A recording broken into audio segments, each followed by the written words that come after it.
क्या आपने कभी सोचा है कि छोटे से गांव की साधारण लड़कियां बड़े सपने कैसे देख सकती हैं? जहां दुनिया कहती है नामुमकिन है, वहीं नंदिनी और सुषमा ने ठान लिया कि वो इतिहास रचेंगी। एक छोटे से गांव में जहां जिंदगी सादगी और प्रकृति के बीच बसी थी, रहती थीं दो लड़कियां, नंदिनी और सुषमा। ये लड़कियां आम तो थीं, लेकिन उनके सपने खास थे। नंदिनी का सपना था एक दिन डॉक्टर बनकर अपने गांव की औरतों और बच्चों का इलाज करना, ताकि उन्हें शहर जाकर इलाज न कराना पड़े। वहीं सुषमा का सपना था एक दिन एक बड़ी शिक्षिका बनकर गांव के बच्चों को अच्छी शिक्षा देना। लेकिन इन सपनों तक पहुंचने का रास्ता आसान नहीं था। गांव में लड़कियों की पढ़ाई का ज्यादा महत्व नहीं था और उनके परिवारों की आर्थिक स्थिति भी कमजोर थी। लोग कहते, बेटी, पढ़ाई लिखाई छोड़ दो, घर के काम में मदद करो। लेकिन नंदिनी और सुषमा हार मानने वाली नहीं थीं।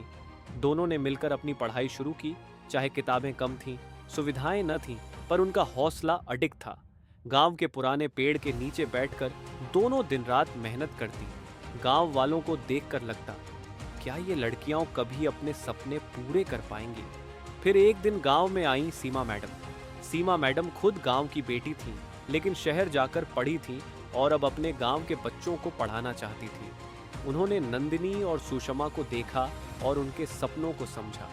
वो उनकी मदद के लिए आगे आईं और उन्हें पढ़ाई में मार्गदर्शन देने लगी। समय बीतता गया और लड़कियों की मेहनत रंग लाने लगी। नंदिनी ने डॉक्टर बनने की पढ़ाई शुरू की और सुषमा ने टीचर बनने की ट्रेनिंग। दोनों ने अपनी जिंदगी की सबसे बड़ी बाधाओं को पार किया और एक दिन अपने गांव की सबसे पहली डॉक्टर और शिक्षिका बन गई। गांव की सारी लड़कियां अब नंदिनी और सुषमा को देखकर कहती, हम भी बड़े सपने देख सकते हैं।